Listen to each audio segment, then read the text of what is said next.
Bem, meus amigos, está chegando o nosso horário, né? Horário de iniciarmos aqui os nossos estudos.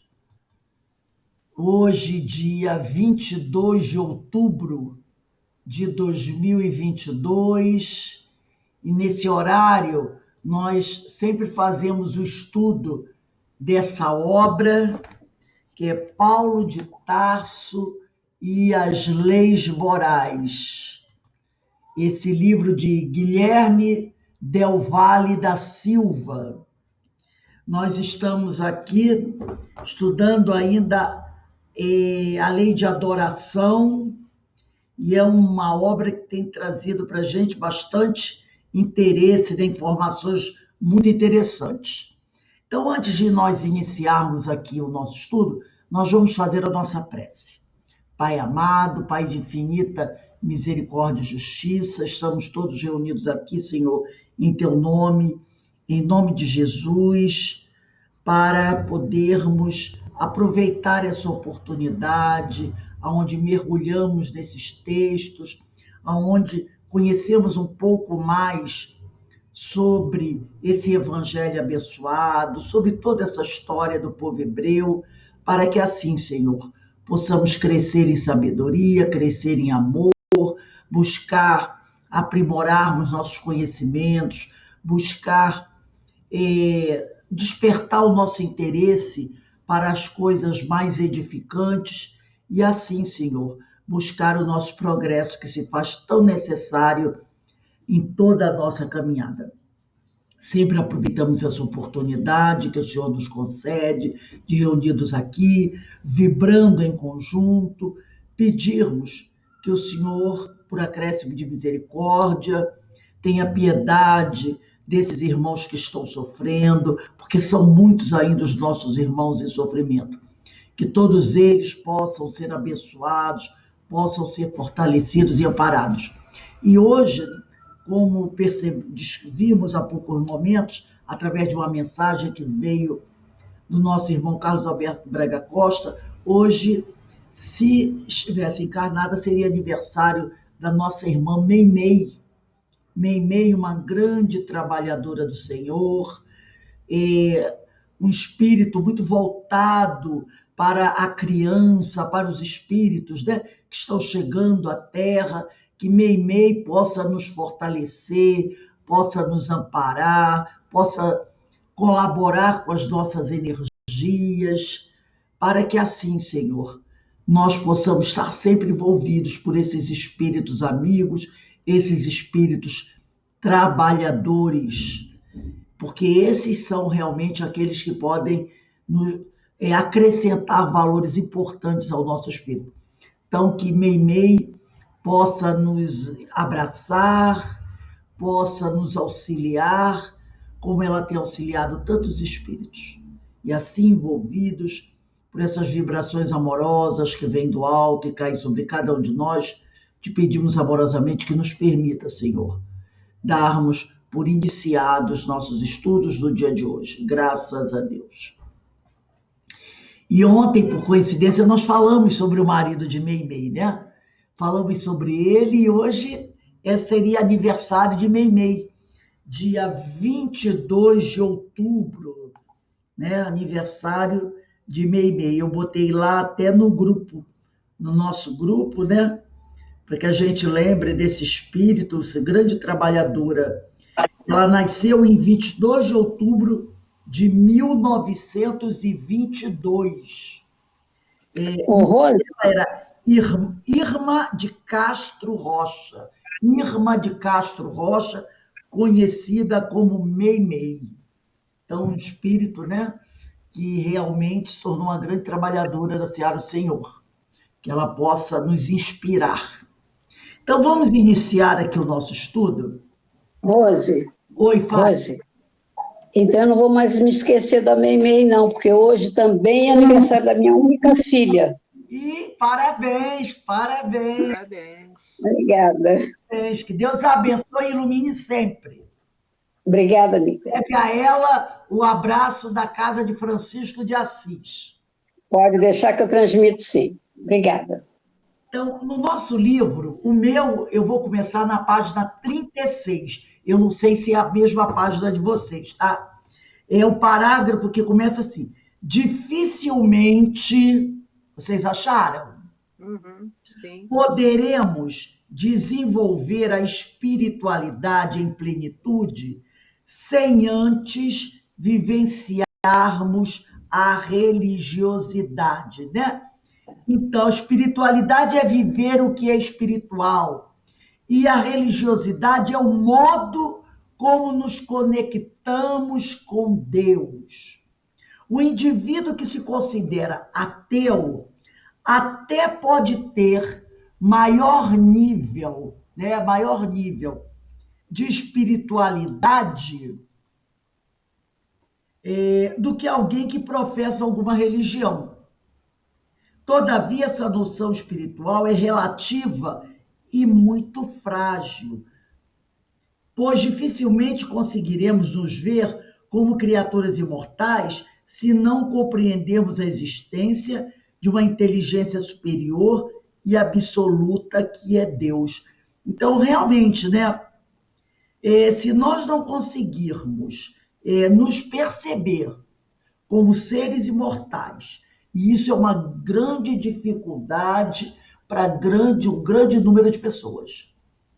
Se ver como um ser imortal, como aquele ser que não vai morrer. Porque esse ser, essa pessoa que se vê como um ser imortal, ela não se desespera tanto.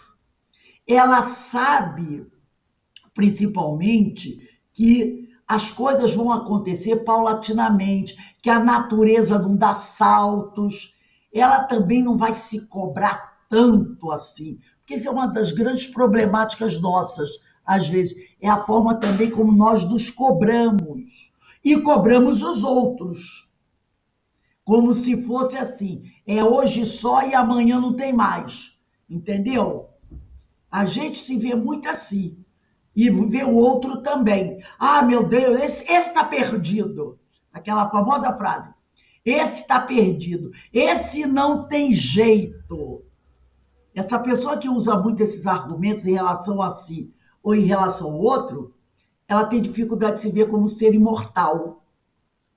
Né? Porque nós sabemos que, apesar da gente tentar, estar se esforçando, procurando melhorar, a gente sabe que não vai conseguir tudo nessa encarnação, né? A gente não vai conseguir tudo nessa encarnação do ponto de vista espiritual, do ponto de vista emocional.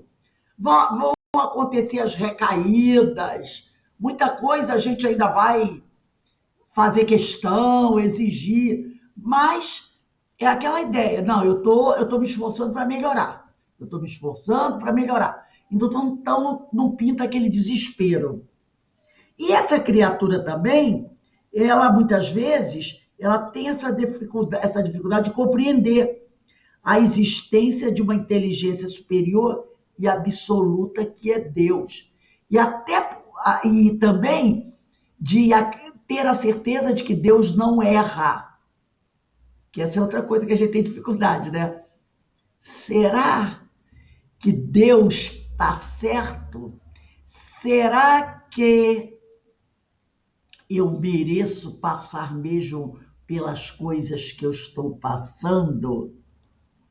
Então, são coisas que a gente tem um pouco de dificuldade de aceitar.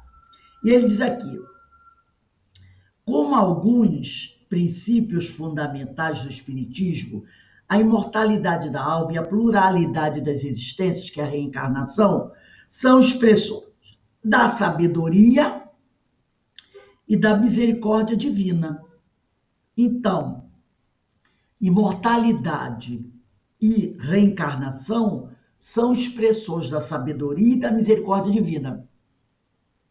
Quem está fazendo o estudo da diversidade dos carismas, né, percebe isso aqui, que a reencarnação, né, assim como a imortalidade, ela é princípios fundamentais do Espiritismo e são expressões da sabedoria e da misericórdia divina. Nós estudamos aqui na quinta-feira todo aquele elenco de reencarnações da Regina, lembra? Aquela médium Regina. Então a gente percebeu, meu Deus do céu, que história, não é? Altos e baixos, e tem uns baixos que são muito, muito, muito baixos, né? Onde teve uns baixos ali que, meu Deus do céu.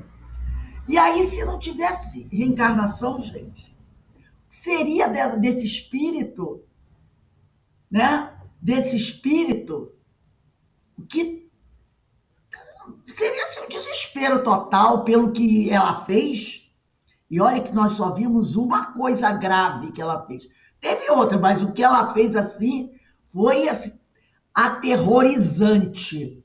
Aterrorizante o que ela fez lá naquela vivência dela no Egito, quase 5.000 anos atrás. Foi uma coisa assim para marcar, e marcou realmente 4.000 anos da vida dela.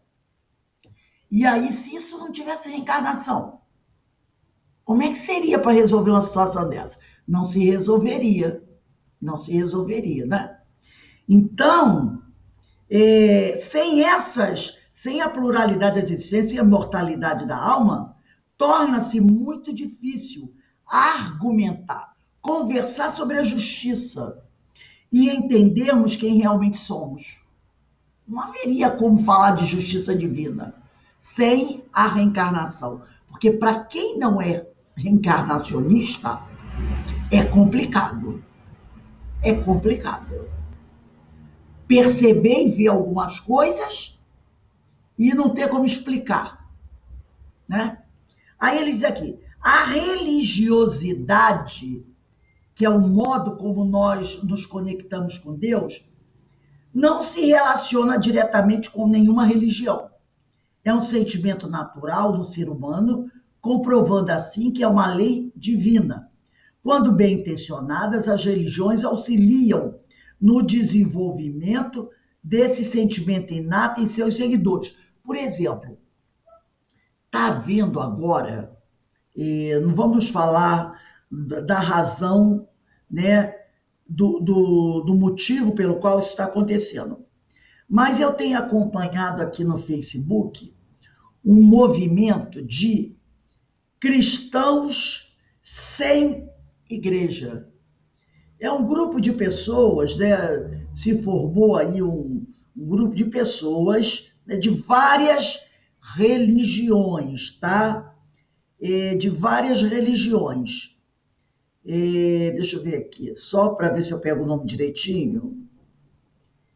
São de várias religiões, cristãos sem igreja. Cristãos sem igreja. Então você vai encontrar nesse grupo, nesse movimento que vem se instalando aí, pessoas tem até espírita, porque quando você fala igreja, você está falando no templo, né? Na instituição. Então tem o espírita, tem o católico, tem o evangélico. Então quando ele diz aqui, a religiosidade não se relaciona diretamente com nenhuma religião, que a religiosidade é esse modo como você se conecta com Deus. É um sentimento natural no ser humano, comprovando assim que é uma lei divina. Quando bem intencionadas, as religiões auxiliam no desenvolvimento desse sentimento inato, esse sentimento que nasce com você. Auxilia em seus seguidores. Mas a fé verdadeira se desenvolve de acordo com o nosso autoconhecimento e no esforço de perceber e potencializar esse sentimento. Então, esse movimento de cristãos sem igreja, entendendo a palavra igreja como um templo, uma instituição, por que esse movimento vem crescendo? E de uns meses para cá tem crescido muito. Porque as pessoas estão se decepcionando com aquela religião que a pessoa segue. Entendeu? Então, essa decepção está levando as pessoas, e principalmente nos últimos meses, porque elas estão vendo acontecer dentro lá dos templos dela, seja o templo católico, seja o templo evangélico, seja o templo espírita ou espiritualista, coisas que elas acreditam que não tem nada a ver com o evangelho, com a prática do evangelho, com os ensinos de Jesus e com Deus. Elas estão vendo um avanço do mundo material e das pessoas dentro dessas religiões, aonde essas pessoas são mais interessadas, também falamos muito disso essa semana, do poder temporal, né? Do domínio, de buscar uma posição de status, de buscar ganhar dinheiro mesmo, sabe? De buscar ou trazer para dentro da igreja coisas, e como dentro da igreja, voltando, entrando também templos espíritos aí, coisas que não têm a ver com o evangelho. Aí eu me lembro da luta que travou Paulo de Tarso nos seus últimos dias, seus últimos tempos, né, nos últimos anos, contra os cristãos judaizantes, que queriam trazer práticas judaicas para dentro do movimento cristão, né? O tal do batismo, o tal de certas cerimônias, trazendo certos dogmas e outros interesses também. Então, Paulo travou uma luta muito grande. Alguns dizem até que ele foi um pouco áspero até com seus companheiros para poder manter aquele cristianismo puro ali. E também nós vimos depois. Por que isso? Porque aquele povo daquela época tinha dificuldade de entender. Ontem também, como falando da parábola, né?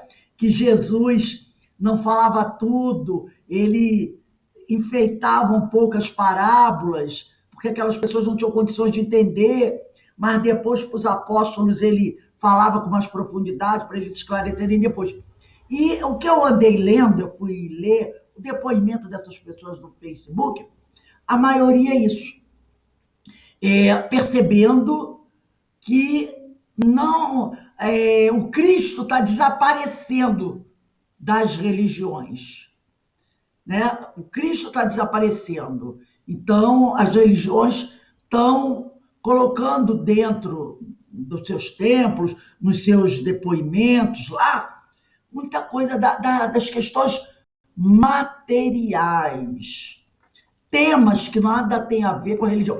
E não é só um movimento, que aí a pessoa vai dizer assim, isso acontece mais entre os evangélicos. Não. Os católicos também estão reclamando isso. Inclusive, eu vi hoje um vídeo de um depoimento de vários padres franciscanos, porque dentro da Igreja Católica tem vários segmentos, né? Tem vários segmentos. Tem franciscanos, tem... e vários outros, né? E vários padres, vários franciscanos. Depois, quem se interessar, eu mando, falando disso também, que dentro da Igreja Católica está acontecendo isso. Inclusive, muitas acusações ao Papa, ao arcebispo do Brasil e outras coisas mais, entendeu? Porque o Papa tem falado muito sobre os pobres, né? Sobre a questão da educação, entende que está se recebendo muita crítica sobre isso, muita crítica, né? Então, olha só a questão. Inclusive, tem uma companheira, que é evangélica, né? Que ela faz parte desse grupo, ela falou o seguinte, que o segmento evangélico, durante muito tempo, sempre ouviu falar que eles sofreriam um grande ataque de fora para dentro. Que haveriam muitos buscando destruir as religiões protestantes, pentecostais, de fora para dentro. E, para surpresa deles agora, não é esse movimento que está acontecendo. O movimento que está acontecendo e que ela tem medo da religião dela ser destruída é de dentro para fora. Aí eu ri assim comigo, porque todos os movimentos que levaram à degradação de alguma coisa sempre foi de dentro para fora. Por exemplo, quando o Império Romano cai, esse grande império que durante séculos e séculos dominou o mundo conhecido, né? A gente sabe que desde 200 anos antes de Cristo até mais ou menos 300 anos depois de Cristo, o Império Romano dominou toda aquela região da Europa e uma parte da Ásia e da África, não é? O Império Romano ocupou toda a Europa, ocupou parte da Ásia, chegou até a China, chegou até o Japão e dominou uma parte da África. Olha aí o Egito, essa área toda. Mas como é que ele começou a cair? Ele começou a cair com a corrupção. E a corrupção interna dos seus dirigentes. E aí a corrupção foi crescendo, foi crescendo, foi crescendo, que com o passar do século, o Império Romano caiu. Então ele sofreu, o Império Romano, ataques dos mais terríveis inimigos. Mas ele não caiu. Ele só começa a cair quando a corrupção interna começou a minar, tipo, lembrando da autofagia, lembra? A autofagia começou a minar o seu alicerce. E é sempre assim, gente. Por que a Igreja Católica, que tinha aquele grande poder no período medieval, foi perdendo grande parte do seu poder? Hoje o poder dela não é nada comparado com o poder que ela tinha no período medieval. Por causa de quê? Do ataque externo? Não, da corrupção interna.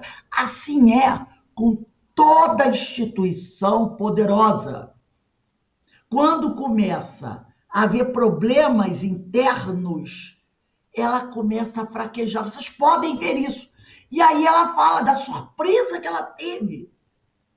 Porque durante todo esse período, sempre eles acreditavam que eles sofriam ameaças externas.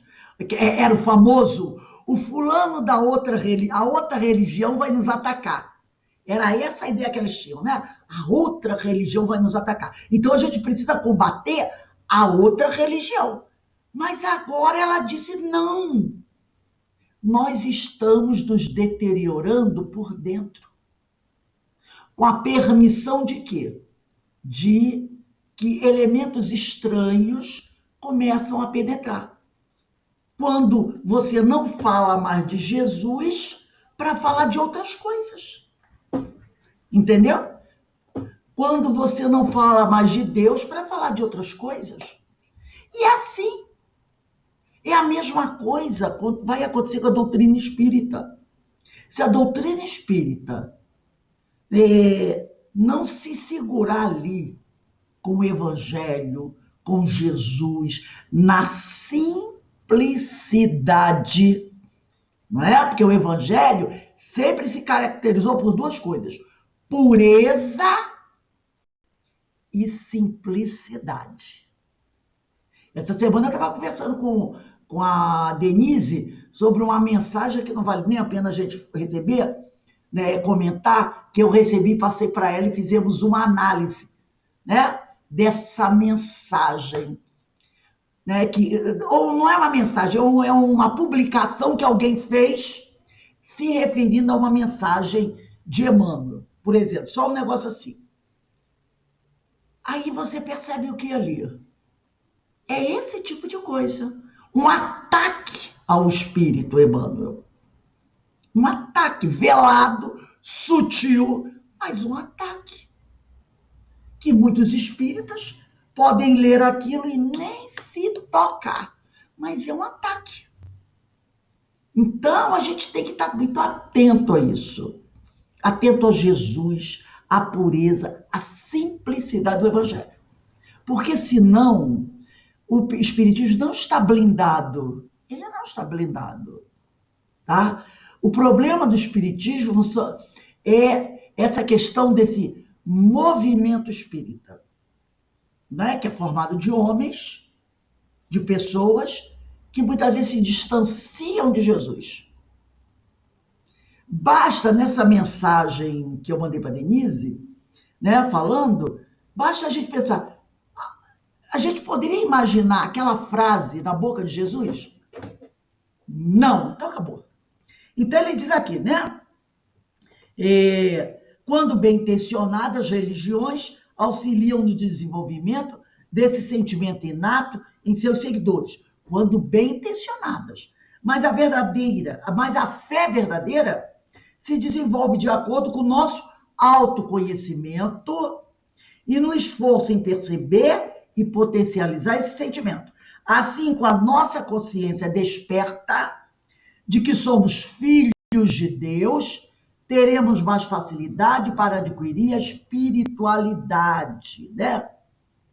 Quer dizer, viver o que é espiritual.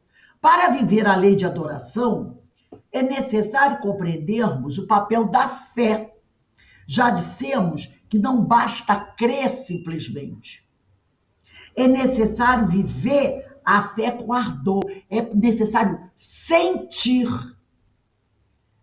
Ninguém pode duvidar da eletricidade, mas para que a lâmpada nos ilumine o aposento, recorremos a fios condutores que lhe transportem a força, desde a aparelhagem da usina distante até o recesso de nossa casa.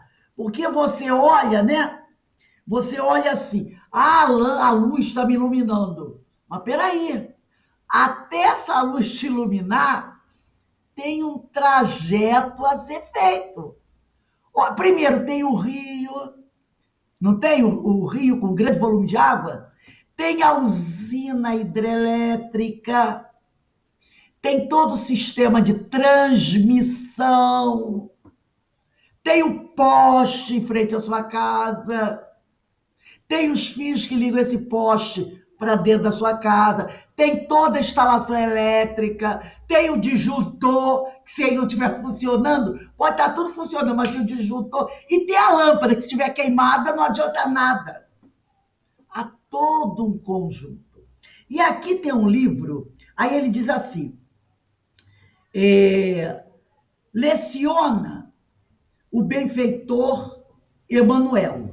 Aqui do lado você pode botar o nome do livro, Pensamento e Vida, capítulo 6. Pensamento e Vida, capítulo 6. Ele trouxe um trecho do livro Pensamento e Vida, no capítulo 6, aonde diz assim, vamos ler aqui, tá? É palavra de Emmanuel. Não podemos plasmar realização alguma sem atitude positiva de confiança. Realmente, você não pode fazer nada, né? Aguardando sucesso se você não tiver atitude de confiança. Se você começar a fazer uma coisa dizendo assim, isso não vai dar certo, isso não vai dar certo, nem continua, porque a tendência é fracasso. Então, ele diz aqui, não podemos plasmar realização alguma sem atitude positiva de confiança. Entretanto, como exprimir a fé? A fé não encontra definição no vocabulário vulgar. É força que nasce com a própria alma, certeza instintiva na sabedoria de Deus, que é a sabedoria da própria vida. Palpita em todos os seres, vibra em todas as coisas, mostra-se no cristal fraturado que se recompõe, humilde, e revela-se na árvore decepada que se refaz. Quantas vezes a gente vê aquelas pessoas que cortam uma árvore, às vezes no tronco, bem baixo. Dali um tempo, você olha, ela está saindo, né? Uns galinhos verdes daquele tronco decepado. É tão bonito de ver, né? Mostra-se no cristal fraturado que se recompõe, humilde, e revela-se na árvore decepada que se refaz, gradativamente entregando-se às leis de renovação que abarcam a natureza. Todas as operações da existência se desenvolvem, de algum modo, sob a energia da fé. A simples refeição é para o homem espontâneo ato de fé. Alimentando-se, confia ele nas vísceras abdominais que não vê e que também não controla o movimento. Porque você não vê o teu intestino e sabe que não pode controlar a tua digestão. Mas você confia que ela se faça. Não é? Utilizando-nos conscientemente de semelhante energia, é possível suprimir longas curvas em nosso caminho de evolução. Quer dizer, tendo fé, você pode cortar, ou melhor, diminuir o seu processo evolutivo. Muita coisa você pode evitar. Para isso, seja qual for a nossa interpretação religiosa da ideia de Deus, é imprescindível acentuar em nós a confiança no bem para refletir-lhe a grandeza. Me veio agora uma lembrança de uma coisa que muitas vezes a gente vê acontecer. Às vezes nós temos aqueles nossos irmãos que fazem parte de algumas religiões pentecostais. Pela fama, né? Vamos dizer assim, pela fama, isso também pode acontecer em outras religiões. Mas eu vou citar esse caso, que é o caso que mais as pessoas criticam. Pela fama, você sabe que tem alguns líderes religiosos aí que não são pessoas muito cultuadoras da moralidade. A gente sabe disso, né? E tem alguns até que de vez em quando mereciam um xadrez, uma cadeia, porque exploram a boa-fé. Aí você vê aquela pessoa muito simples, inocente, e vai até procurar esse homem. Olha, eu tô doente, eu tô assim, eu tô assada, eu queria uma cura. E eles lá, sem nenhum amor no coração, e eu já vi isso acontecer, fazem aquela oração, sabe? Que é mais buscando aplauso do que a verdade do sentimento cristão. E aquela pessoa fica curada. Aí a pessoa diz assim, como é que pode? Aquele cara é um vigarista. Como é que ele pode curar? Será que foi ele mesmo? O que Jesus falou para a mulher hemorroíça? A tua fé te curou. Muitos deles até se aproveitam disso, né? Eu curei, né? Aí vem os famosos, vem aqui, minha irmã, vem aqui, meu irmão. Qual era o teu problema? Eu tinha isso, vim aqui, e aí eu rezei você, né? Eu já vi, gente, eu até fico nervosa. Eu vou, aí ele ainda disse assim, o que aconteceu? Eu fiquei curada. Aí ele diz assim, é verdade que você ficou curada, porque você veio aqui, eu te rezei, eu te curei, não foi, irmão e irmã? Foi o Senhor me curou. Aí a pessoa vai dizer, isso é armação. Não, aquela pessoa ficou curada mesmo. Só que ela não sabe que a fé que ela tem no Senhor, fé verdadeira, diferente daquele que impôs as mãos, que não tem a tal fé verdadeira. Ela foi curada de verdade. Porque Jesus falou. Jesus não disse, eu te curei. Jesus não falou isso para ela. Ele diz, a tua fé te curou. Ela acreditou, e ela tinha merecimento, que se bastava tocar em Jesus, ela seria curada. Ela ficou curada. Ele nem sabia quem tocou nele, tanto que ele perguntou. Ele falou, alguém me tocou, porque eu senti sair de mim uma virtude. Aí os apóstolos disseram, não, senhor, como é que eu vou saber quem tocou do senhor? Olha a multidão que se encontra aqui. E aí ela se identificou. E ele olhou para ela e disse, a tua fé te curou. Entendeu? Então, olha o que ele está falando aqui, Emmanuel. Utilizando-nos conscientemente de semelhante energia, é possível suprimir longas curvas em nosso caminho de evolução. Para isso, seja qual for a nossa interpretação religiosa da ideia de Deus, é imprescindível acentuar em nós a confiança no bem, para refletir-lhe a grandeza. Então, se tivermos a nossa fé do tamanho de um grão de mostarda, poderemos dizer aquela montanha muda de lugar. Não é a montanha geográfica, mas é a montanha das nossas dificuldades, né? Porque com fé nós conseguiremos agir sobre as nossas próprias dificuldades, que aí envolve a questão da reforma íntima. Também falamos sobre isso essa semana. Se o homem quiser, ele pode tudo. Mas se ele não quiser, não adianta, né?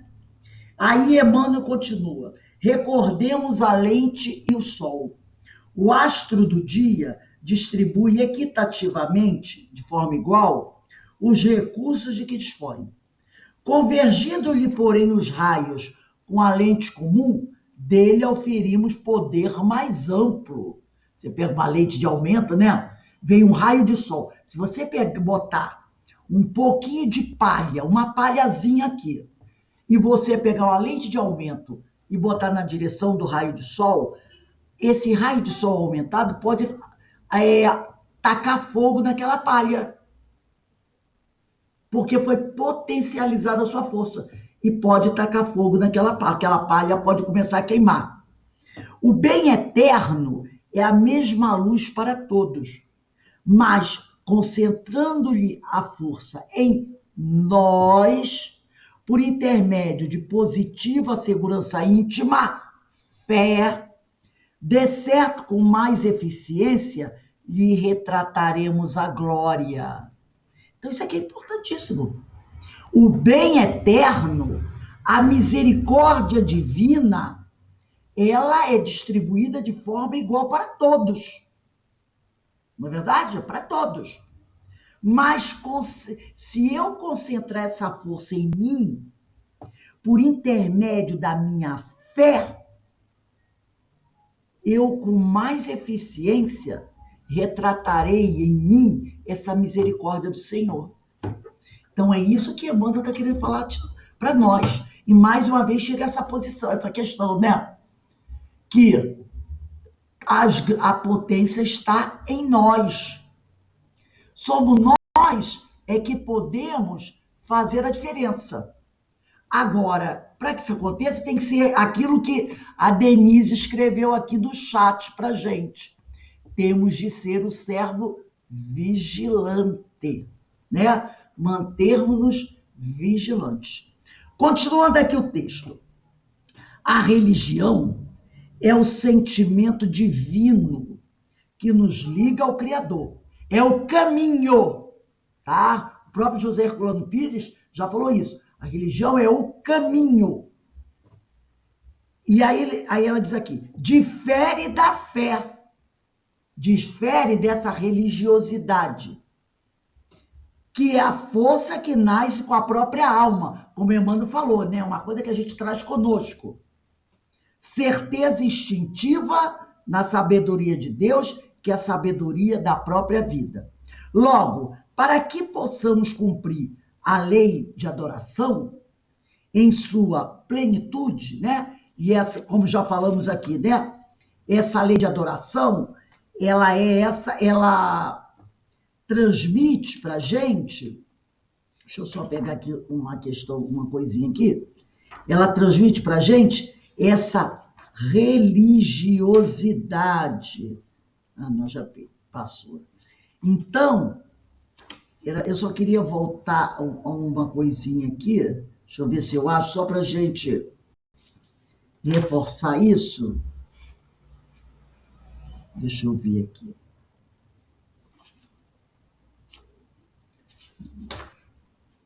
Ah, não, vai, deixa, senão. Era só uma coisinha que eu queria pegar, mas eu não sei bem onde ela está. Deixa eu ver. Essa fé. Então, como ele diz aqui, né? Logo, para que possamos cumprir a lei de adoração, que é essa fé, essa religiosidade, essa devoção, em sua plenitude, é necessário nos esforçarmos em desenvolver a fé. Enquanto a primeira atua no campo dos sentimentos, né? Promovendo a conexão com Deus, que é essa religião, que é esse caminho. A segunda é a força inata que move os mundos. Então, a religião ela atua no campo dos sentimentos, promovendo a conexão com Deus, porque ela é o caminho. Oi. Quando ele diz, então, aí, a primeira atua no campo dos sentimentos, é o quê? A religiosidade? É a religião. Olha o início do parágrafo. A religião é o sentimento divino que nos liga ao Criador, difere da fé. A religião é a primeira, a fé é a segunda, que é a força que nasce com a própria alma, certeza instintiva na sabedoria de Deus, que é a sabedoria da própria vida. Logo, para que possamos cumprir a lei de adoração em sua plenitude, é necessário nos esforçarmos em desenvolver a fé. Enquanto a primeira, que é a religião, atua no caminho dos sentimentos, promovendo a conexão com Deus, a religião não é o caminho. A segunda, que é a fé, é a força inata que move os mundos. Quanto mais pura e cristalina essa fé, mais refletirá as bênçãos em nossas vidas. Entendeu? É isso aí. Paulo de Tarso assim o fez. Após sua conversão, né? Após a sua conversão, às portas de Damasco. Compreendeu essas verdades e fez de sua vida uma ode ao Criador. Redirecionou o coração para a nova doutrina que esposara. Fez de cada dia uma renovação da fé. Compreendeu que para Jesus todo local do mundo é sagrado.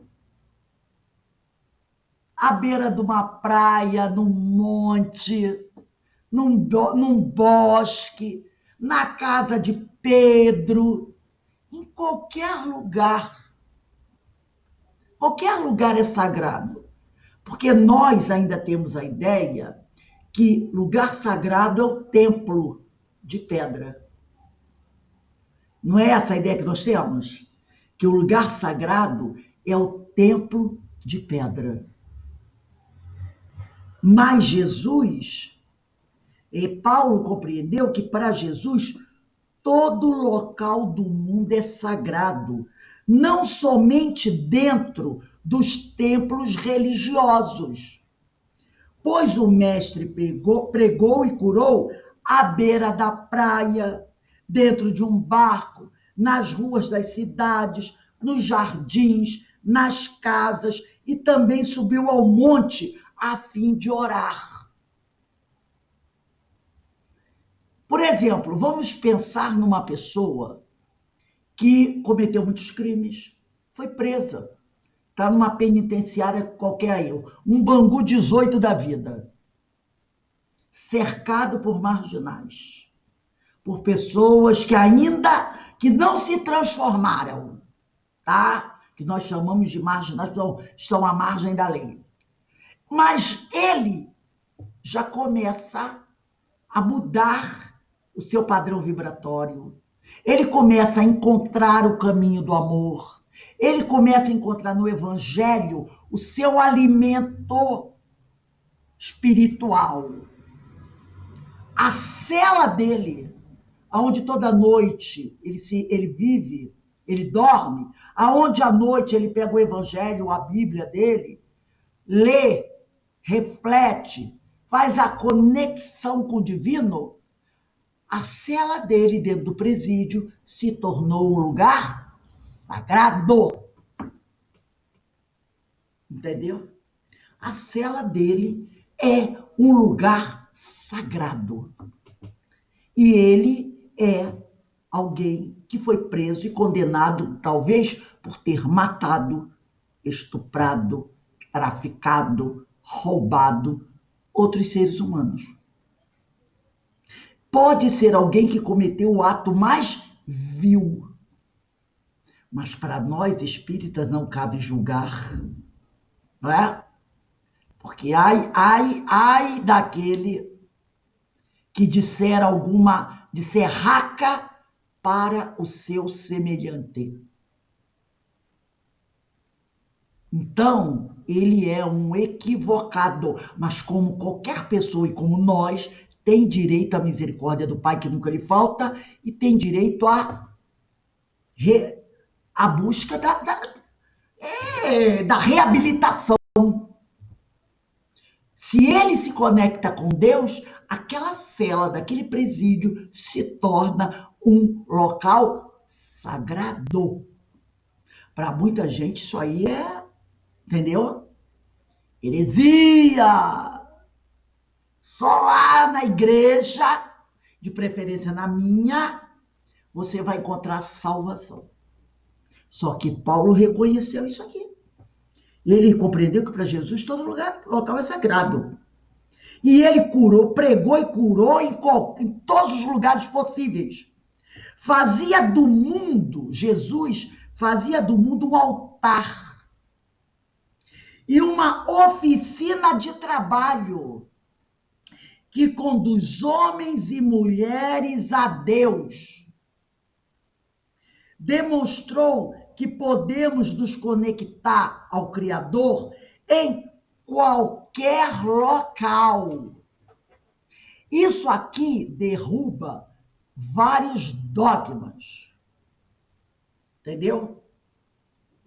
No trabalho, em casa, no clube, no lazer, nos hospitais, na rua, nos presídios, no trânsito, nos templos religiosos, enfim, devemos agir religiosamente por onde passarmos, fazendo das nossas vidas uma sublime canção. Essa é a verdade. Essa é a verdade. E Paulo percebeu isso. Eu trouxe aqui um texto.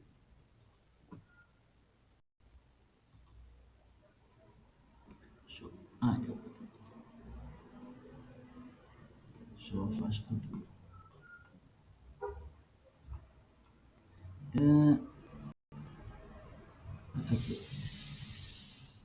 Esse texto é do livro de Joana de Ângeles, Leis Morais da Vida, de Valdo Pereira Franco, pelo espírito Joana de Ângeles. E é o capítulo 4 desse livro, Muitos Chamados.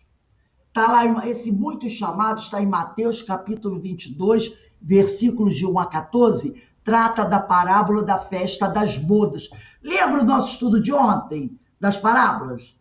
Sobre o servo vigilante? Quando o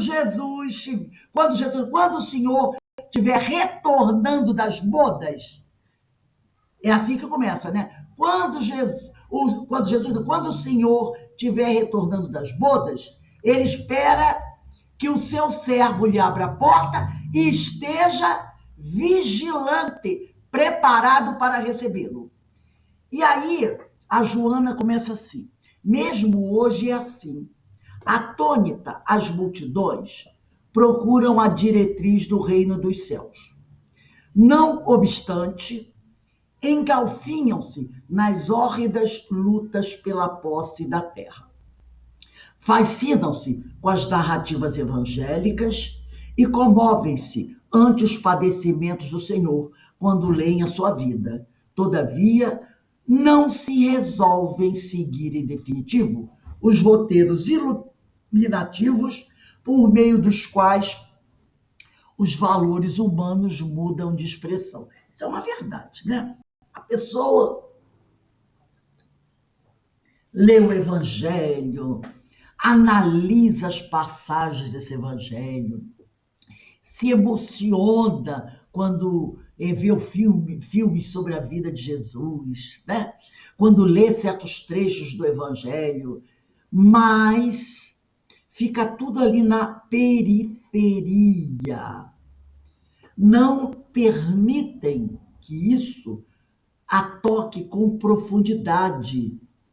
Não se resolvem seguir, em definitivo, os roteiros iluminativos, por meio dos quais os valores humanos mudam de expressão.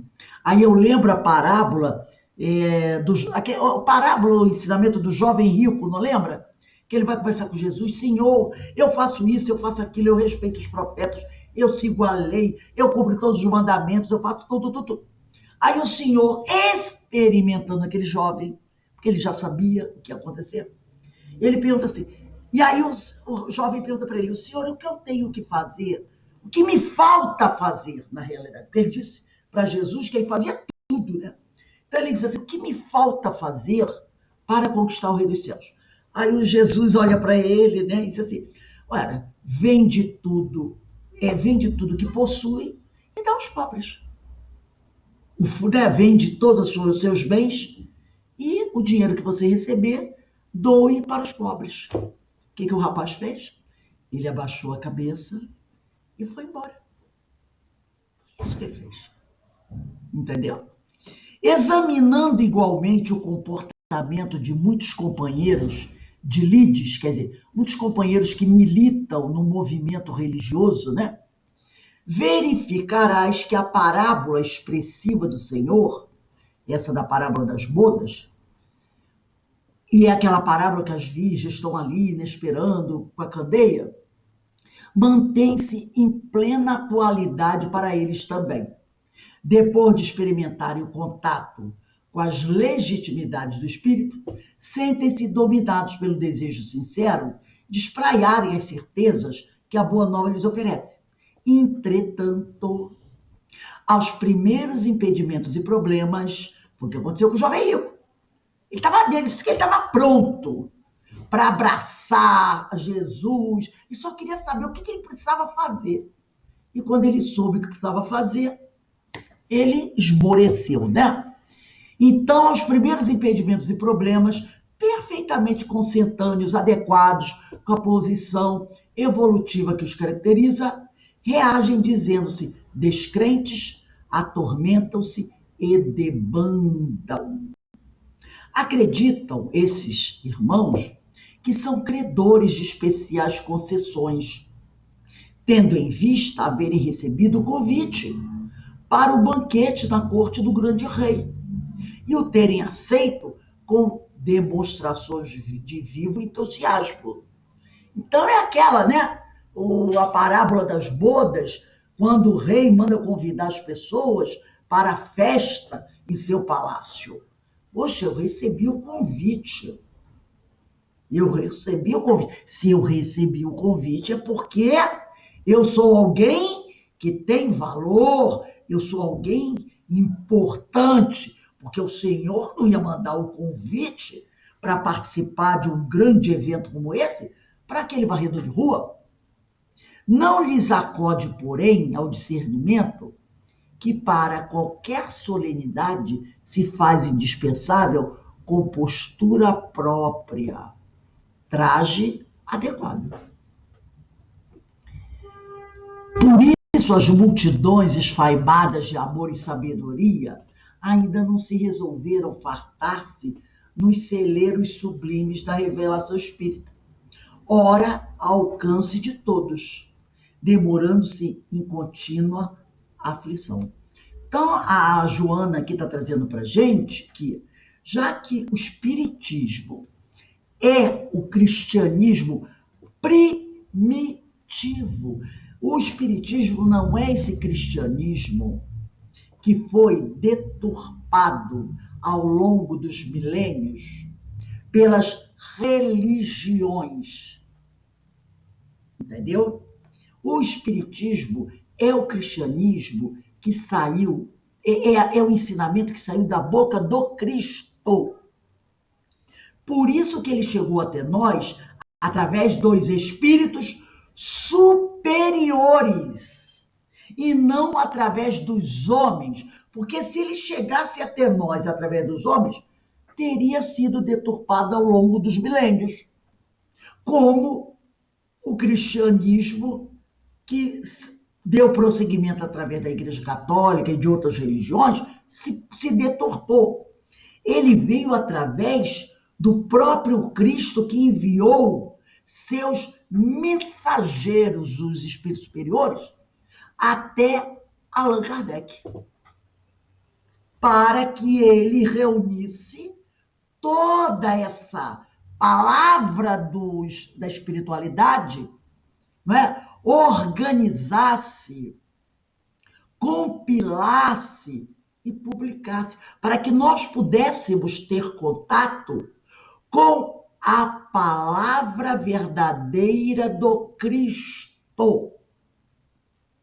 Muitas pessoas dizem assim: é muita pretensão dos espíritas achar que eles estão de posse no Pentateuco, né, representado pelo Pentateuco, da palavra que saiu da boca do Cristo.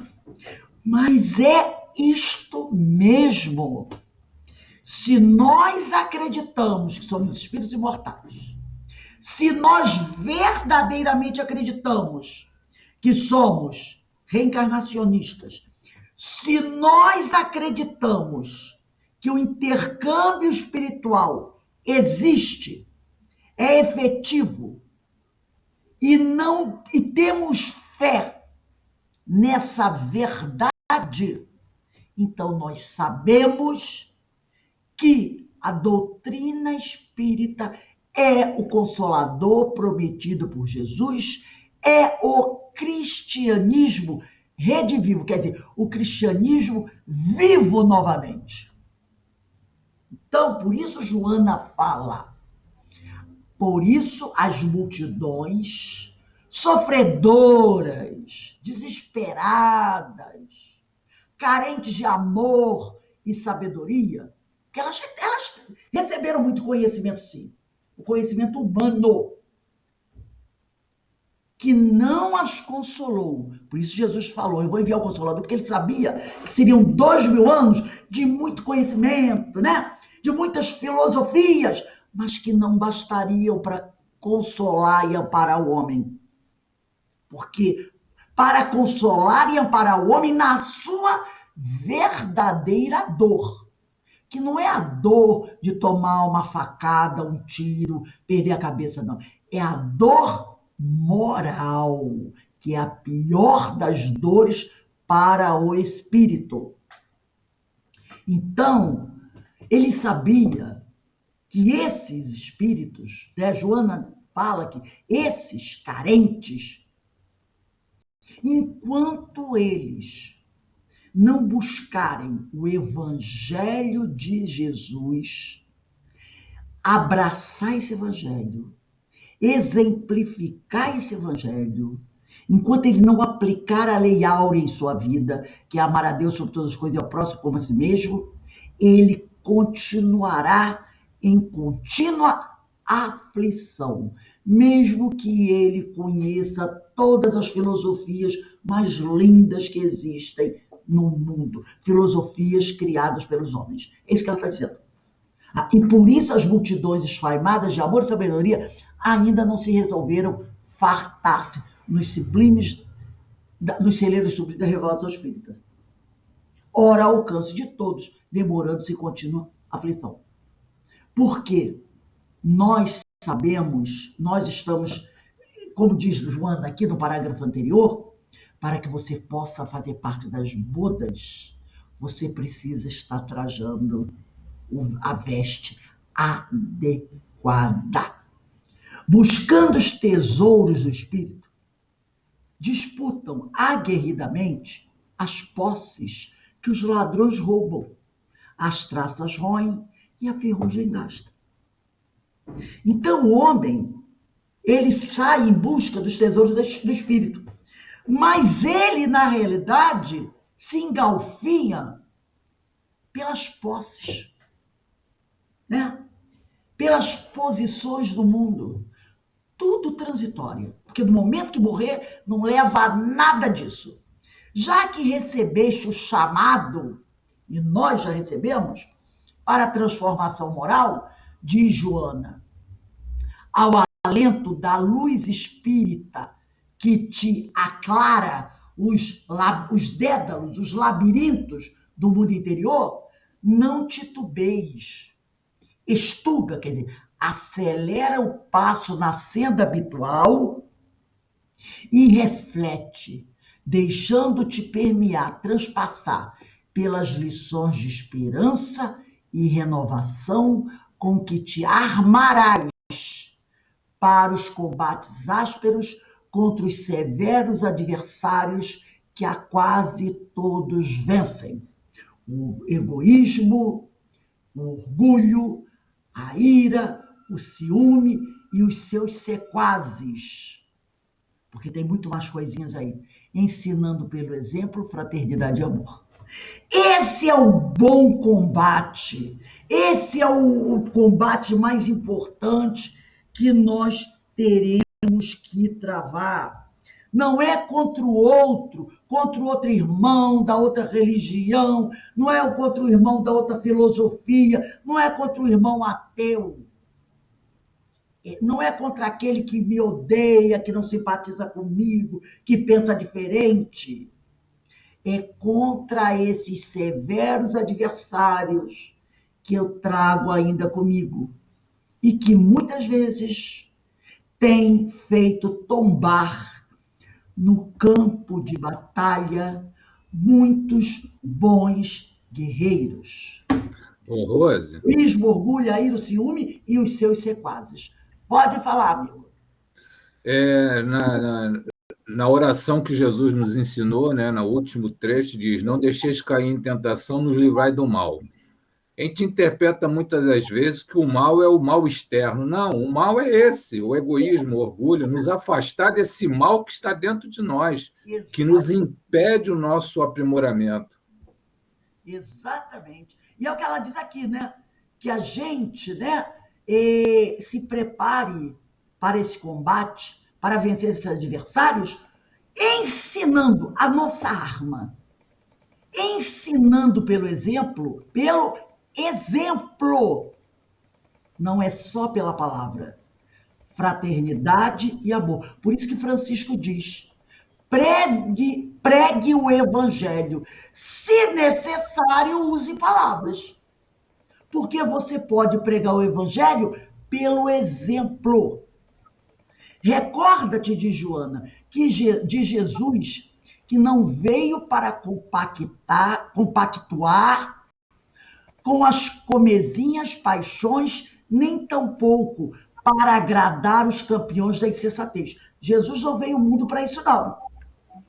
Para ser nosso cúmplice nessas mesquinhez da vida, nessas pequeninas paixões, nem para agradar a uns e a outros. Maneira segura de conseguir simpatizantes e adeptos. Porque tem muita gente, né, que quer buscar aplauso. E para buscar aplauso, ela, né, se consorcia com esses campeões da insensatez. Então, Jesus não veio para compactuar com as comezinhas paixões, nem tampouco para agradar os campeões da insensatez. Maneira segura aí de conseguir simpatizantes e adeptos. Antes, ele veio para inaugurar o principado da felicidade, ao qual são, como está lá em Mateus, capítulo 22, versículo 14, muitos chamados, porém, poucos escolhidos. Não é? Então, é isso que Jesus veio fazer. Inaugurar o principado da felicidade, ao qual são muitos chamados, porém poucos os escolhidos. Então, esse texto que eu escolhi aqui para a gente conversar sobre da Joana de Ângeles, eu achei assim, eu tô como diz alguns amigos, eu estou fazendo as pazes com Joana, porque eu vivia dizendo que Joana tinha problema comigo, porque eu não conseguia estudar Joana. Olha a infâmia. Eu dizia que Joana tinha problema comigo. Eu que tenho uma dificuldade danada para poder entender o que Joana tem dizendo. Então, eu sempre tive muita dificuldade para fazer os cursos de Joana. Então, eu comecei a estudar Joana assim. Nos meus cursos, eu boto texto de Joana, porque aí, para mim, se torna mais fácil e compreender Joana, entendeu? É a minha didática. Para fazer um curso lá de Joana era muito difícil. Então, eu prefiro, nos meus cursos, trazer os textos de Joana, aí eu vou entendendo Joana. Quer dizer, cada um usa a sua pedagogia, né? Não importa, cada um segue tem o seu caminho. O importante é que você chegue lá, ao objetivo almejado. Então, gente, olha que coisa maravilhosa esse texto que nós trouxemos hoje aqui. Esse nosso amigo, né, Guilherme Del Valle da Silva, trazendo esse texto maravilhoso que a gente vai complementando com esse estudo de Joana, e aí a gente vai ampliando o nosso conhecimento, né? Ampliando a nossa compreensão da vida. Eu gostaria, como nós terminamos um pouquinho mais cedo, que alguns de vocês falassem, comentassem alguma coisa, porque eu achei esse estudo hoje muito importante para a gente. Rose, desde ontem que nós estamos estudando a vigilância, né? A vigilância não é sobre o outro, é sobre nós mesmos, né? Que a gente adora viver. Vigiar é os nossos sentimentos, as nossas dificuldades. E lá na palestra, que foi muito maravilhosa também, o estudo lá do CEOI, então foi falado também sobre Paulo, Boa Nova. E o Paulo, ele, como você falou aí, ele despertou nas portas de Damasco, entendeu? E também aqueles irmãos que estavam ainda sem entender e querendo, como você falou, aquele entendimento deles que estavam... Acho que também tinha medo, né, da perseguição, daquela perseguição tão ampla sobre os cristãos naquele tempo, que tinha que enfrentar mesmo, perder a vida, né? Entendeu? Então, eles tinham medo. E mesmo o expositor falou de Pedro. E Pedro também é um espírito tão pacífico, não foi, né?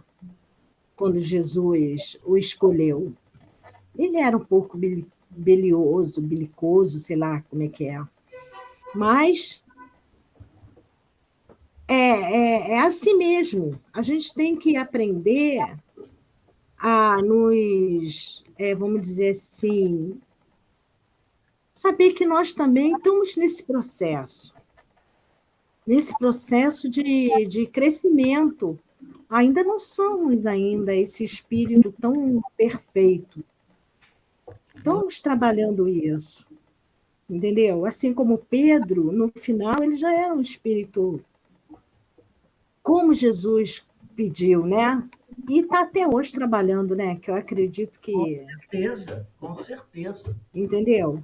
Mas ele não foi procurar no meio daqueles que eram todos já pronto.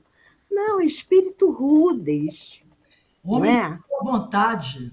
Homem de boa vontade, mas cheio de dificuldade, ainda trazia a espada. Olha aí. Mas nós temos jeito, né? Claro que Nós temos jeito, temos jeito. temos. Então, nós temos que ver que nós temos possibilidades. Sim, claro. E somos espírito ainda imperfeito e com muita dificuldade. E é, Como a Regina fala que eu sou pecadora, e eu falo que ela é pecadora, nós somos pecadores ainda. Temos dificuldade. Janinha, Humana. através dessa reflexão que a gente está fazendo nesses estudos, que a gente vai se aprimorando, que a gente vai... É o esforço. É o Exatamente, esforço. sabe que essa viagem não é uma viagem que vai acontecer com um piscar de olhos, porque nada Não, na natureza se desenvolve assim, né? A natureza, como tem aquela frase, não dá saltos. Agora é preciso que você, que todos nós, sigamos caminhando sem parar, sem é esmorecer, o trabalho de cada dia nosso, né? né? É o esforço. É essa vigilância que a Denise falou, que é importante, que nós devemos ter vigilância sempre, não é Sim, só no trabalho, mas é sempre, sim. porque a gente escorrega muito, né? No nosso dia a dia. Escorregamos muito, na rua, em qualquer lugar, a gente tem que estar vigilante.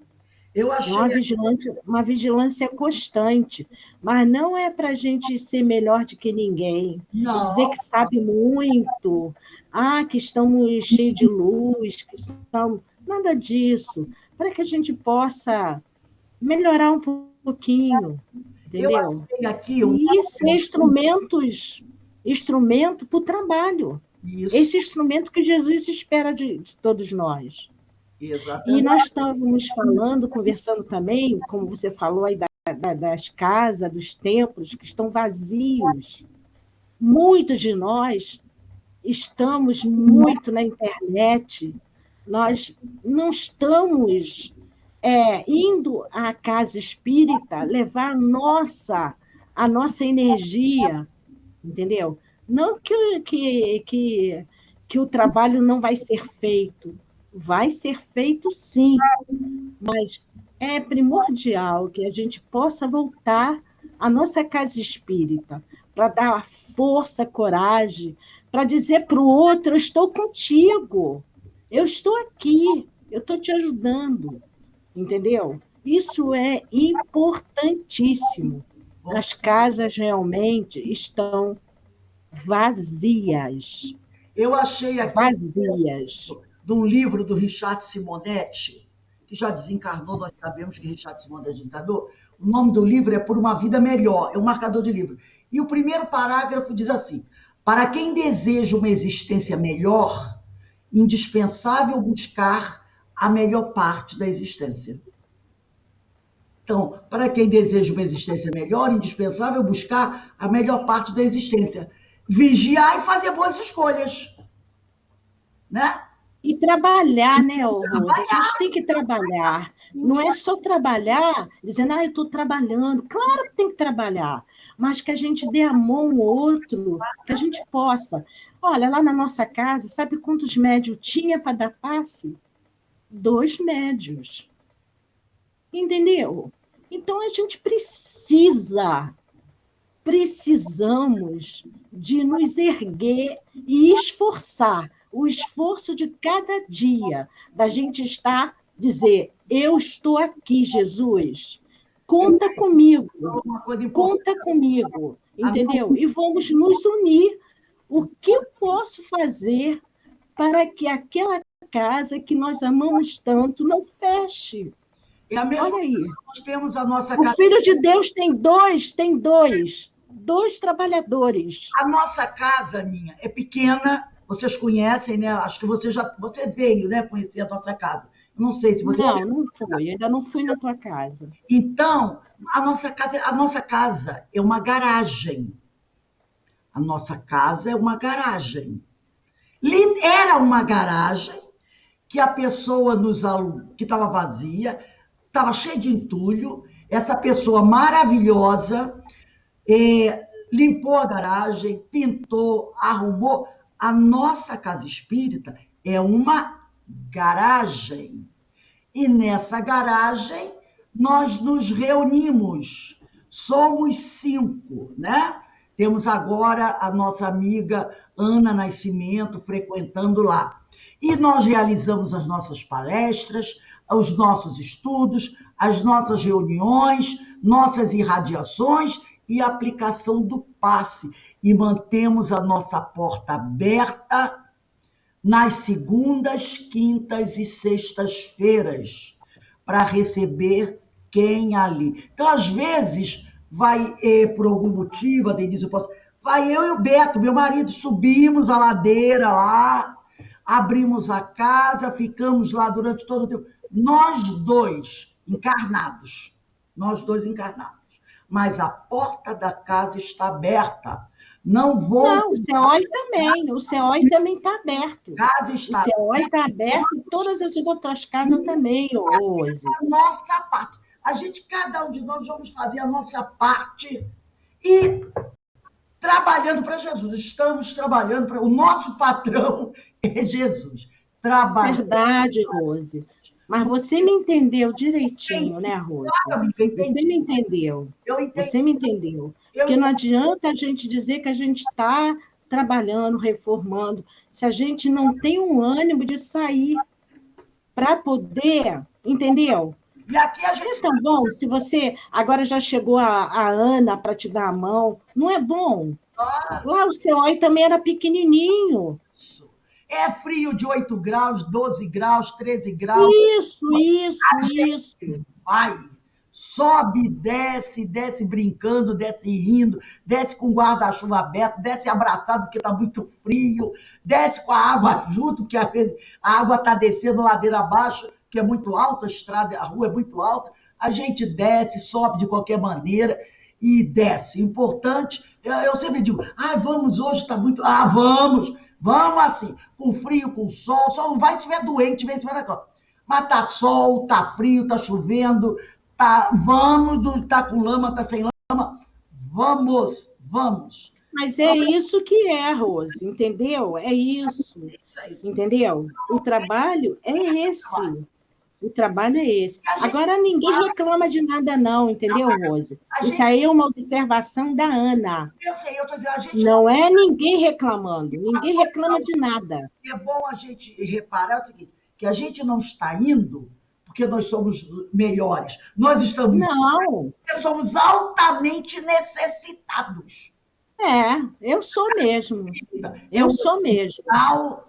É um hospital, é uma oficina de trabalho, é um templo religioso e é uma escola. Então, se eu vou no frio, no verão, não é porque eu sou boazuda, não. É porque eu sei do meu histórico. E eu sei porque eu preciso. De ir ao hospital.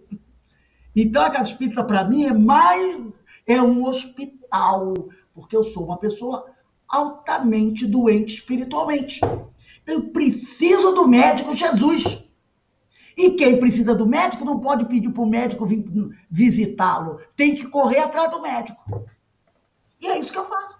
Eu não sou doente, eu é que vou atrás do médico. Vou ficar esperando o médico vir atrás de mim. Não, eu que tenho que ir lá. Buscar o médico é o remédio. Então é isso aí, Rose. É isso aí. Alberto, meu amigo, tem algo para dizer para a gente aí? Eu acho que a Araci ia fazer uma colocação antes. A amiga Araci, não sei se eu estou certo. Vai lá, Iraci. Você só errou no nome, meu irmão, não é Iraci. Não, eu apenas ia dizer para vocês, para a Rose, que eu sempre tive muita dificuldade de entender Joana de Ângeles. Eu tenho o livro dela aqui que eu não consigo ler. Eu não entendo. Ela, para mim, é muito difícil. A doutrina espírita eu entendo, Allan Kardec, para mim, é tudo muito mais fácil de assimilar. Mas quando você coloca os seus textos, e principalmente aquelas palavrinhas difíceis que você coloca entre parênteses no sentido, fica mais fácil de entender. Joana realmente os ensinamentos dela são bem profundos, sabe? E eu sou muito grata, porque a doutrina espírita, eu sempre fui militante meio relaxada. Não sou como vocês que... Né? Eu, na verdade, comecei na doutrina espírita agora, recentemente, apesar de todos os estudos que eu já fiz e que eu já tinha esquecido, que é impressionante. Você estuda o livro dos espíritos, começa no início, estuda pela segunda vez, estuda pela terceira vez, e você nunca sabe. Você está sempre tentando entender e você nunca sabe, porque é sempre como se fosse... É tudo muito atual, né? E nos fala mesmo, profundamente, tudo aquilo. E tudo isso, o Paulo de Tarso, então, nem vou falar, porque eu sou apaixonada por Paulo de Tarso, por tudo que ele nos ensina. E o que eu estava falando, mas era isso. A doutrina espírita, para mim, foi muito boa, porque eu sempre sou obrigada a reconhecer, eu tive que me reconhecer como uma pessoa orgulhosa, arrogante. Eu fui obrigada a reconhecer tudo isso. Então, a partir do momento em que eu reconheci o que eu era, eu me transformei. Estou me transformando aos poucos. Estou me transformando, estou no caminho. Então, quando aqui você aprende, Jesus nos diz sobre amor, fraternidade, humildade, são sentimentos. Amor pelas pessoas eu sempre tive, mas comigo eu sempre fui arrogante e orgulhosa, me achando superior a todo mundo. Hoje não. A doutrina mostrou para mim que não é isso. Isso também veio com a vida de uma maneira geral, com a convivência com a família, com a idade, que ajuda bastante. E hoje, graças a Deus, eu me transformei, Rose, numa humilde trabalhadora do CEOI. Eu trabalho no CEOI. A Ana sabe, né, Ana? A gente se vê lá nos domingos. Eu faço trabalho no CEOI que eu acho que eu não faria antes com todo aquele orgulho e arrogância que eu tinha. Então, eu realmente... Eu me sinto muito melhor. Eu me sinto uma pessoa mais humilde, sabe? Me encontro sempre com você, né, Ana, por lá. Eu me sinto uma pessoa bem mais humilde diante da Iraci que eu era, a ponto de amiga chegar para mim e dizer assim, não ia com a tua cara? E hoje eu sou a sua melhor amiga. Então, eu realmente só posso dizer a essa doutrina maravilhosa. Obrigada. A doutrina e a todos vocês que estão participando da minha vida de uma maneira muito amorosa, com muito amor. E isso tem me ajudado muito. E eu sou muito grata à doutrina espírita e a todos vocês. Obrigadas, meus queridos. Muitíssimo obrigada. Obrigada a você, minha amiga, por abrir seu coração conosco. Nós também nos sentimos muito felizes de estar com você aqui. E alguém mais gostaria de falar alguma coisa? Ela é que está nos dando alegria, né, de fazer esse testemunho, né, para a gente. Sim. Mas eu entrei para a Joana, né, lá do curso do CEOI com a Márcia, né? E esse ano vai ser bom, sabe por quê? É um livro que eu tenho há muitos anos, Amor... Como é que é? Eu estou no escuro aqui, Imbatível Amor. Esse livro aqui, eu até consegui ler ele na época. Então, esse ano que entra é esse, Amor, Divino Amor. Imbatível, Amor, Imbatível Amor. E eu achei esse livro maravilhoso e uma leitura mais assim, fácil, né, para quem está começando, como eu. Então, vale a pena esse ano, quem quiser fazer. Está acontecendo tanto no CEOI de manhã, Então, o Eloá, tá fazendo, e na parte de noite online. Tu está fazendo, né? Eloá, agora eu estou me sentindo profundamente burra, porque é esse livro que eu tenho, Mas Amor, Imbatível Amor, que eu não consigo entender. Esse da psicologia espírita, né? Eu também, está chegando, hoje, essa semana já deram esse novo livro. Eu tinha mostrado, eu tenho esse, era exatamente o que eu tinha que entrou. Eu falei, pô, agora eu vou começar a ano entender. passado, as palestras de terça-feira desse livro, Amor Imbatível Amor, né? Amor Imbatível Amor. Eu fiquei apaixonada quando eu vi que era esse livro.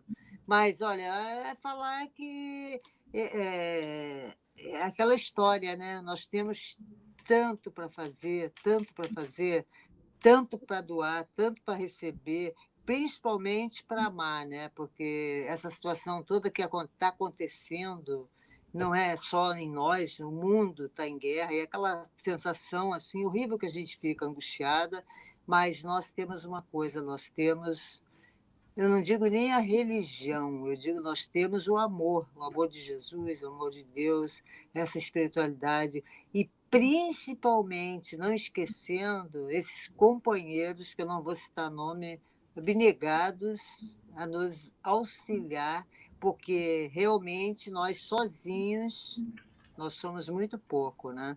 Então nós precisamos realmente desse reforço que nós temos tendo.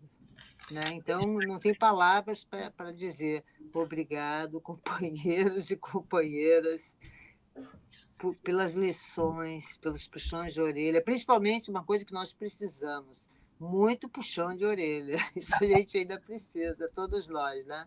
Então, é só para dizer assim que é uma gratidão assim do tamanho do mundo, que a gente vai melhorar e a gente vai conseguir melhorar um pouquinho, deixar o egoísmo, principalmente, né? Individualismo, egoísmo, essas coisas que nós ainda carregamos, né, de lado, e a gente vai conseguir boas escolhas. Com certeza. Eu queria até lembrar a todos que, como eu já tinha falado anteriormente com vocês, nós temos uma página no Facebook, temos a nossa página no YouTube, que vocês já conhecem, onde a gente publica nossos vídeos, né? Onde vocês já foram, e temos agora um blog, e nesse blog eu estou colocando todos os textos. Eu vou mandando para vocês, aos pouquinhos. Hoje, por exemplo, eu vou mandar para vocês o endereço do blog. Vocês podem ir lá no blog, e tem um quadradinho no alto à esquerda, assim, seguir. Você clica ali, seguir, depois vai aparecer uma página onde você clica novamente num quadradinho lá, e você vai estar seguindo. E nesse blog estão todos os textos que a gente estuda aqui. Vocês vão lá, podem ler, acompanhar, copiar, fazer o que vocês quiserem. Reler novamente esses textos, mandar para alguém, tá bom? Então, eu vou pedir a vocês, eu vou mandar que vocês sigam o blog, né? Para que vocês possam compartilhar esse material. Porque são tantos textos que não são meus, são textos de Joana, são textos de Emmanuel, que merecem que outras pessoas leiam. E elas só vão poder ler se vocês compartilharem, entendeu? Então, eu vou mandar para vocês vão lá, vão encontrar o blog, leiam as mensagens e compartilhem. Mandem para alguém, compartilha no Facebook, compartilha no WhatsApp, que todo mundo tem Facebook, compartilha no Facebook, vai colocando. Eu não sei se vocês já perceberam, quem vai no meu Facebook, eu estou colocando agora a passagem do Evangelho. É passagem do Evangelho, aquelas passagens de Paulo, eu estou colocando. Hoje de manhã eu mandei de bom dia para todos vocês uma passagem do Evangelho. E é o que eu estou botando no meu Facebook. Então, esse é um trabalho nosso também. Nós temos todo esse material, esses textos que eu produzo aqui para vocês. Não são meus textos, são textos dos espíritos. São textos dos encarnados, né, ainda, mas a maioria já até desencarnou, né? É Sueli Caldas Schubert, esse pessoal todo. Pegue esses textos, compartilhem. Vão lá na página, tá lá, curtir. É um quadradinho azul, curte lá. Aí depois vai aparecer, você quer seguir, qualquer coisa, aí bota lá, seguir. E compartilhem esse material, para fazer com que mais pessoas leiam essas páginas. Porque, às vezes, uma pessoa que está com uma situação difícil se depara com o texto de Joana, com o texto de Emmanuel, e aquele texto pode promover uma transformação na vida dele. Foi o que aconteceu com Agostinho. Quem conhece Agostinho? Agostinho começou seu processo de transformação quando um dia ele pegou um texto de Paulo de Tarso. Deram para ele, ou ele abriu a Bíblia, e lá estava um texto de Paulo de Tarso.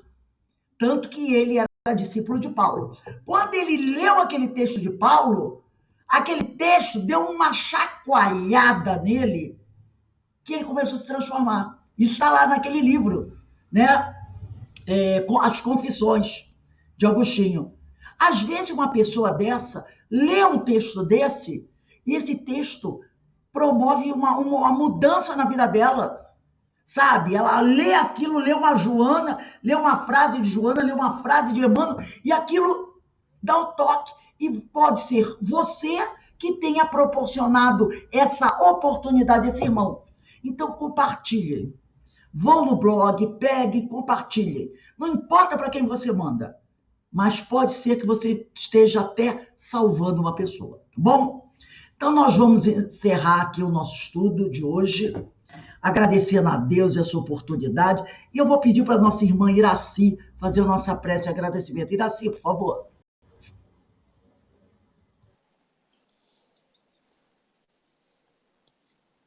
Mais uma tarde de estudos que está sendo encerrada.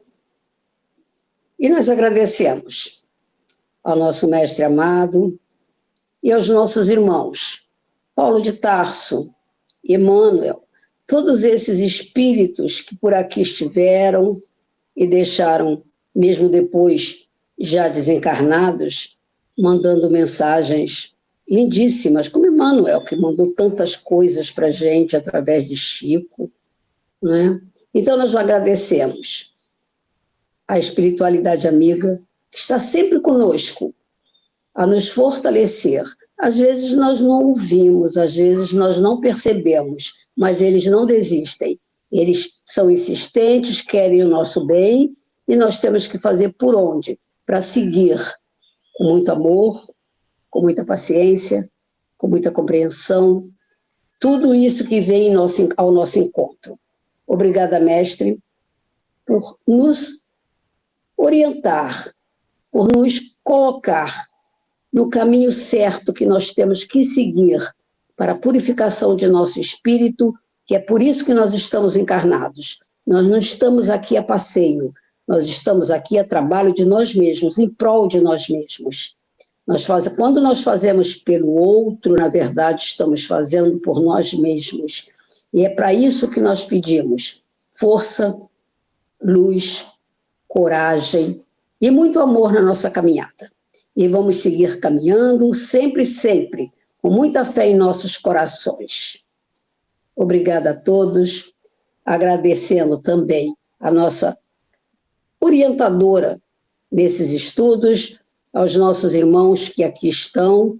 Obrigada, Jesus, e obrigada a todos, de todo o meu coração. Que assim seja. Obrigada, minha amiga, obrigado, meus amigos. Um bom domingo para todos. Segunda-feira estaremos de volta, se assim o Senhor o permitir. Fiquem com Deus. Um abraço aí da Regina, no Menezes. Tchau, gente. Um bom domingo a todos e estaremos aqui semana que vem, se Deus quiser. Um beijo, meus queridos. Tchau. Dá um abraço de aniversário na tua filha, Iraci. Na minha Suzana, tá bom, eu darei, pode deixar. Muitíssimo obrigada a todos. Suzana, então, pelo aniversário dela. Quantos anos? 60. Puxa vida, legal. É. Legal.